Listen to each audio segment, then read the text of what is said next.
All right, we're here. We made it. Week 0 was a nice little appetizer, but week 1 is finally here. It is a full weekend of college football. Should be unbelievable. A couple really great games, some not so great games. Obviously, we have a lot of FBS versus FCS matchups, which takes away from the board a little bit, but it's a full Saturday of college football. It's Friday night, Sunday night, Monday night of college football. I'm recording this on Friday morning. We had a Thursday night of college football in which I won every single bet that I placed. So that's a great start to the week. And hopefully we keep it rolling.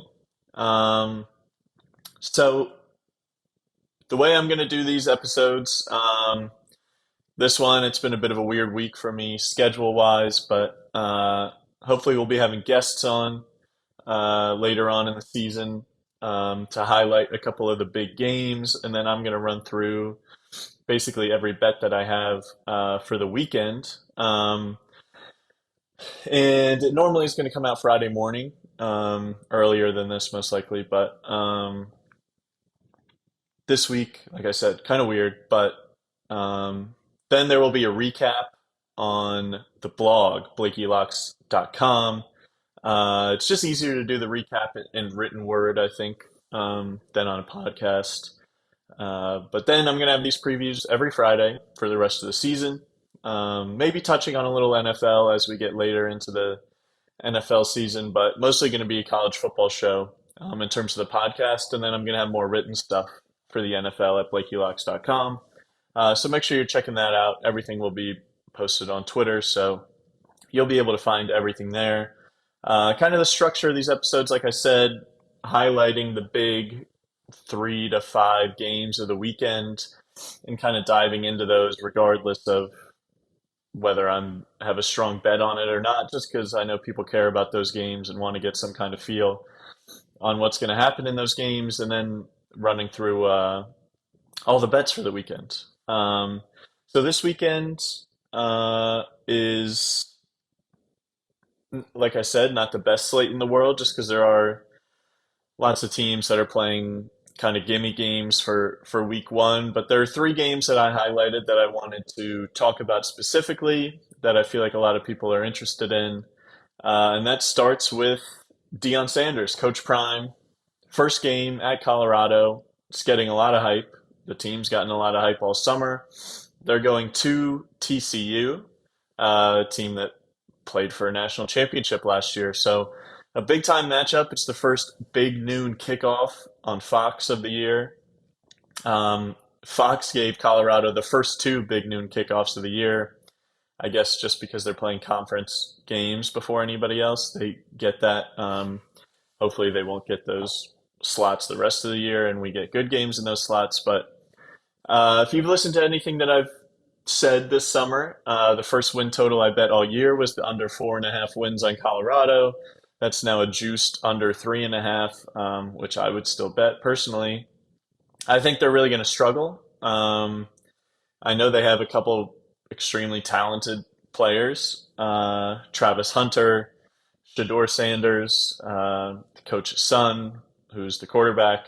I'm not entirely convinced is going to translate to the next level, at least right away. I think it's going to take him some time to kind of be able to produce the way he did at Jackson State against real Pac-12 defenses. But we'll see. He obviously is very talented.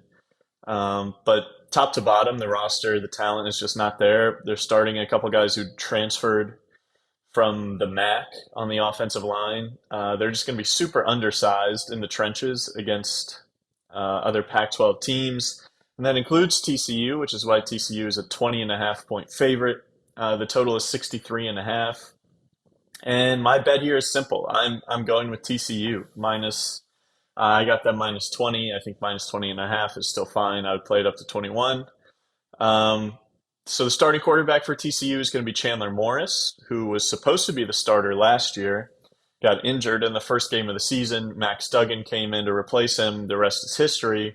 They go to the national championship game, but obviously last summer he beat Max Duggan in a quarterback competition and was named the week one starter. So he obviously has lots of talent. Um, the number one thing, I'm less worried about Max Duggan not being there. I don't think Max Duggan was really the most talented quarterback on the planet, and Chandler Morris, I think, can do everything Max Duggan could do. The difference is going to be Garrett Riley being gone, the offensive coordinator who left and went to Clemson. And I'm a little worried there, although Sonny Dykes, the head coach, is a great offensive mind in his own right. And I think everything's going to be okay. I think maybe it's not going to be the same as last year for sure. There's just not that level of talent. Quentin Johnson gone, the wide receiver, who was a first round draft pick. Uh, but I really think in the trenches in this game, TCU is just going to dominate.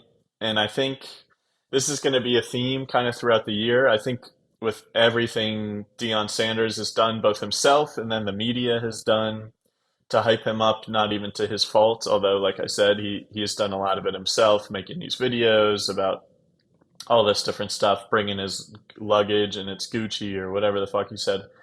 I think opposing head coaches and opposing teams are going to want to kind of stomp on the throat of this Colorado team when they're beating them. I think most of these Pac-12 teams are going to be better than Colorado, and they're going to be beating them late in games.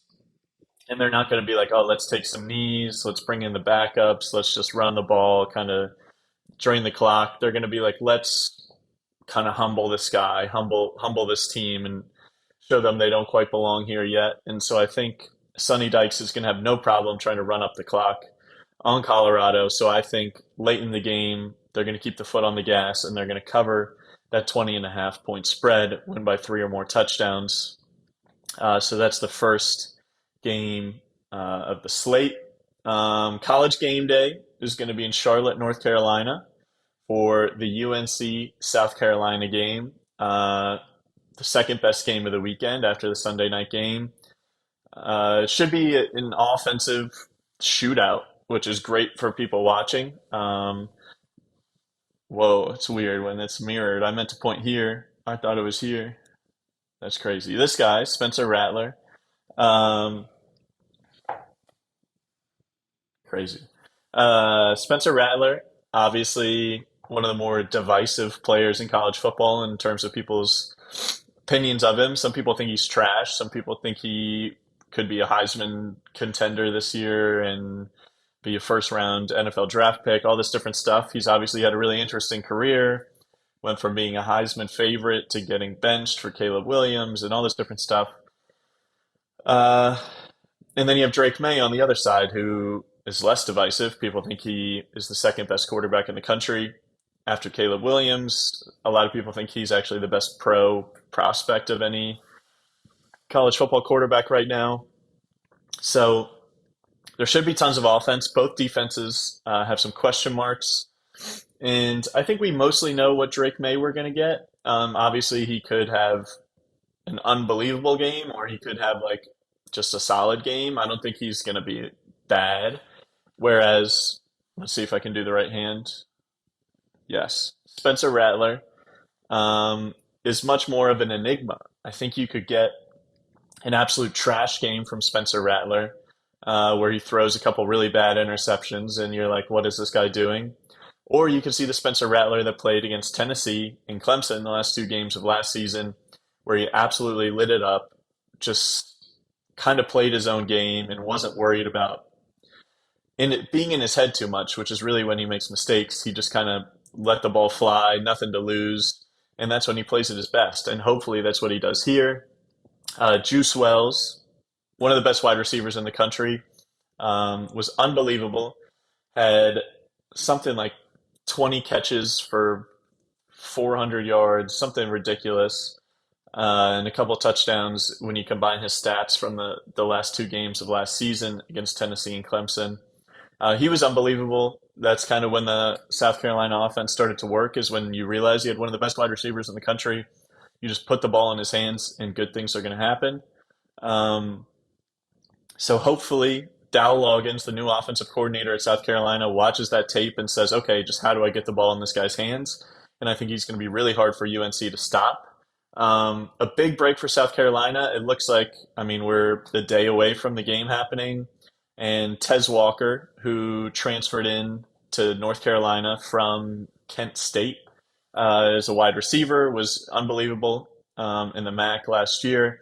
It looks like he is not going to play. He has not gotten his waiver approved by the NCAA, and the game is tomorrow, so it would be crazy, I think, if it got approved between now and then, which is a big break for South Carolina. He would be the best wide receiver on the team for North Carolina if he was playing. So the weapons, I think, are better at South Carolina. It's really going to be kind of what defense can step up and make a big play. And I think the kind of key to this game and why I like South Carolina, other than my innate bias, which I hope is not the reason that I'm making this pick, I think they really do have a good chance and shouldn't be underdogs in this game. DQ Smith and Nick Ammonwari are the safety duo, starting safeties at South Carolina. They were both freshmen last year and both kind of got thrust into those starting safety roles as freshmen last year, which is tons of pressure, and they both had tons of great moments. And I think DQ Smith particularly, but both of these guys are really going to step up and have huge years. After a year of experience, being able to take on that role and the kind of partnership that they have and relationship they have really, I think, helps. So I think they're going to, one of them, I'm just going to say DQ Smith, but one of them is going to make a big play, interception, or something against Drake May and turn the tides in this game. And I think Juice Wells will be the difference maker, and he will be the one to kind of go off, especially with Tez Walker not in the game. And that will be the difference. As long as Spencer Rattler plays smart and doesn't make too many mistakes, I think South Carolina will win this game. And so I really like the +2.5. I got it at +3. I like the +2.5 still. I think they win the game. And I like the over as well. I bet the over at, I think, 61. It's now 64.5. Still like it. I think this is going to be a big time shootout, and South Carolina wins like 38-30 or something like that. It's going to be a high scoring affair. But the big game of the weekend, the one with the most national title, college football playoff implications, is the Sunday night football game between LSU and Florida State. They are playing each other week one for the second year in a row. Last year, obviously, was a crazy game. It was an awesome game. And LSU missed an extra point to send the game to overtime. Florida State won. And then, obviously, LSU still ended up going and winning the SEC West. Now, let's see if I can do it right this time. Yeah. Unfortunately, he's not there anymore. I'd be much more confident. But these are my two guys this weekend, obviously, South Carolina and LSU. LSU, my national championship future. South Carolina, my team. So that's a big weekend to have them being in the two biggest games of the weekend. But in terms of the actual game, I think everybody knows how much I love this LSU team. If you've listened to any of my preseason previews, SEC preview, national championship preview, LSU is my pick to win the national championship. I think they will win the SEC West. I think they will win the SEC championship game. I think it's going to be a magical year for LSU. I think they have two quarterbacks, Jaden Daniels and Garrett Nussmeier, that are both capable of winning the national championship. I actually like Garrett Nussmeier more. I have a Garrett Nussmeier 100-1 Heisman ticket, hoping that he's going to get the chance and he's going to take the job from Jaden Daniels. And I think he can win a national championship with this team. I think he is really similar to Joe Burrow, honestly. Maybe not the absolute magic of Joe Burrow, but in terms of some of the intangibles and arm talent, I think Garrett Nussmeier plays a very similar style of football. And I would love to see him, but I trust Jaden Daniels to win this game against Florida State. I like this Florida State team. I think they're really good. I think there's maybe a bit of overhype. I think Jordan Travis, the quarterback, is really good, but I think maybe in some other spots on the team, they're not as strong as people think they are at wide receiver. I think they're maybe a little overhyped, and on defense, I think maybe a little overhyped. So I think this is going to be interesting. I think LSU is just loaded with talent at every single position, including quarterback. Like I said, I think they have two quarterbacks that could win a national championship with this team. And I think the coaching advantage still goes to LSU. I like Mike Norvell. He's obviously doing an unbelievable job rebuilding Florida State to what Florida State football should be. But at the end of the day, Brian Kelly has been in way more big games. He knows how to coach down the stretch. And at the end of the day, I think he's more likely to get the job done here, make the important halftime adjustments that are needed, including possibly going to Garrett Nussmeier, which I would love. That would be awesome. But hopefully, Jaden Daniels is playing well enough that they don't consider switching quarterbacks. So it's kind of a double-edged sword. LSU obviously also has a bit of that revenge factor from last season after losing on the devastating missed extra point. So I think they're going to be extra motivated, and this is going to launch the LSU National Championship campaign. If you can find a money line of minus 140 or shorter, that would be my preferable way to go about betting this game.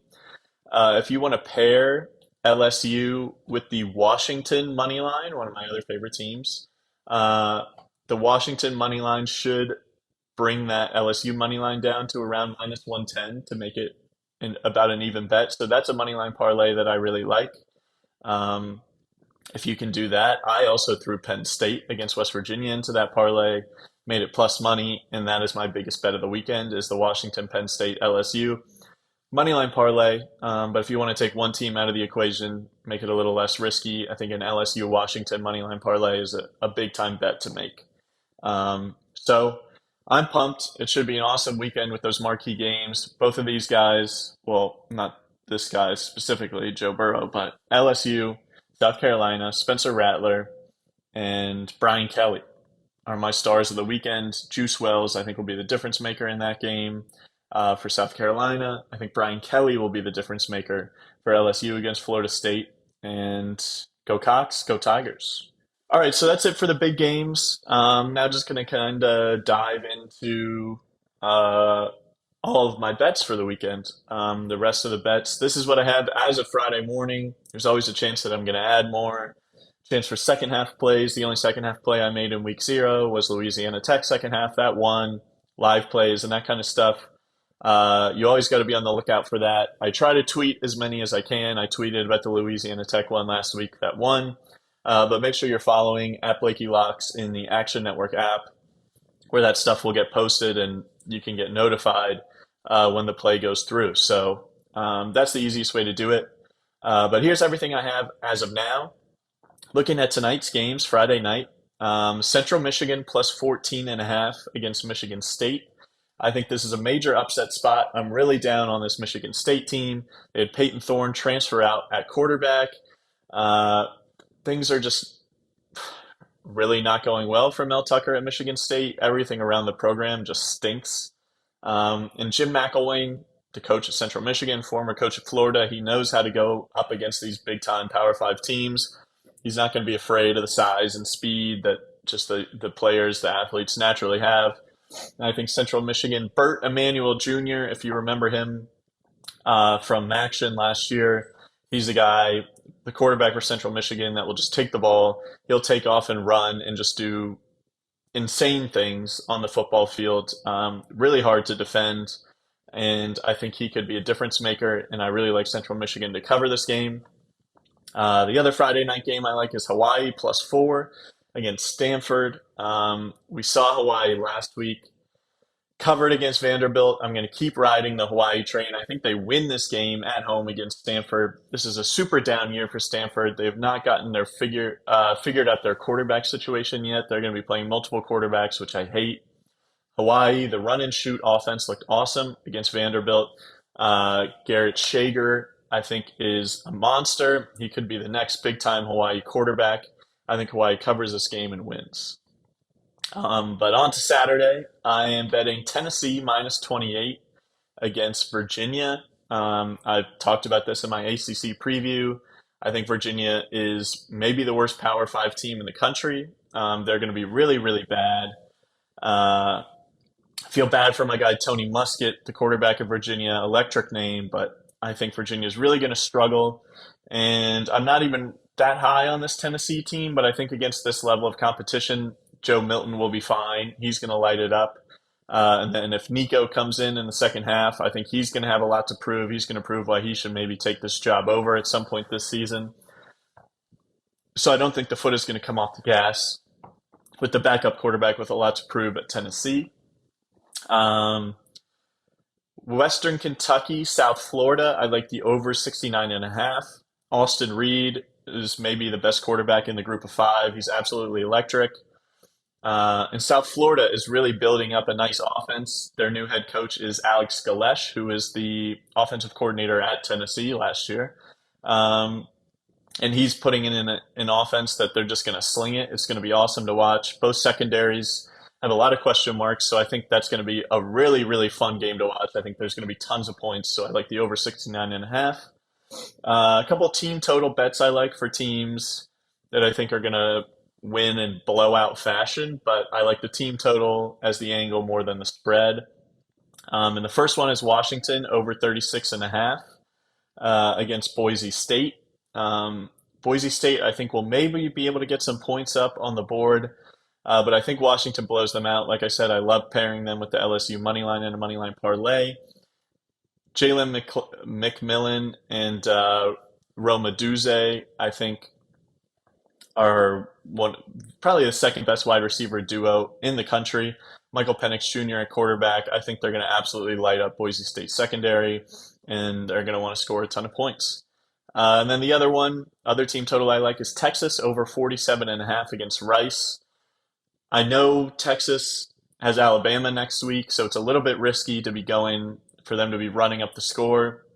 But I think they have three quarterbacks that are going to play that all want to prove how good they are. It's going to start with Quinn Ewers. I'm guessing he's going to play the entire first half. And I think he's going to want to put up tons of numbers. I think he's a guy that is thinking Heisman, which in my mind he's thinking, and Sark is thinking, like, let's give this guy as many touchdown passes as he can in the first half. You're going to have Arch Manning come in. And I think Texas is going to just keep balling. I think they're going to want to put up as many points as possible, no matter who's playing quarterback. So I think over 47.5 against Rice is the way to go. Like I said, my favorite bet of the weekend is the LSU Washington Penn State moneyline parlay plus 109. I bet that for 3 units. Like I said, if you want to make it a little more conservative, you could take Penn State out and it would be around minus 110. But that's what I'm rolling with. But then the next game I like is North Texas plus 7 versus Cal. I think North Texas has a very good chance of winning this game at home. I'm really down on this Cal team. I don't think that they really have much going on either side of the ball, particularly defensively. North Texas is a team I'm really high on this year. It's supposed to be like 100 degrees. This is a huge game for North Texas to be hosting a Power 5 team at home to start the season. The crazy heat, I think, is going to get to Cal. North Texas has been practicing in this heat all summer. They're ready for it. So I think the plus 7 is a great number. Another team I like in a blowout spot is Texas A&M, minus 37.5 against New Mexico. I think this New Mexico team is going to be really, really bad. I think they are kind of in the basement of the Mountain West. And Texas A&M, talked about this in the SEC preview. I'm hoping that Jimbo can put his ego aside, let Bobby Petrino call some plays. And I think Connor Wegman, the quarterback, is a really solid quarterback option. And I think Texas A&M, this is the type of game that they're just going to dominate, and Jimbo's going to keep his foot on the gas and want to run up the score because he's an egomaniac. Like I said, we'll take the good with the bad with Jimbo being an egomaniac. I think they win by 50. UTSA versus Houston. I think this is one of the best games of the weekend. Make sure you're watching this game. It should be awesome. Houston into the Big 12, so it's a big year for them. But UTSA, by the same vein, they won their conference last year, and now they are into the Sun Belt, so it's also a big jump up in competition for them this year, which should be really fun. Frank Harris, the quarterback at UTSA, is amazing. If you watched this team last year, they're an awesome team to watch, and I really think they go to Houston and win this game, set the tone for their program for this year. I'm really high on this UTSA team, and I'm backing them here to win this game against Houston. And then Coastal plus 14.5 against UCLA. If Dante Moore was starting this game, I would like UCLA in this spot, but they are not starting Dante Moore, and they're saying they're going to be playing three different quarterbacks. I just hate when teams do that. And against Grayson McCall, I just think it's a bad idea to be so unsure with your quarterback situation.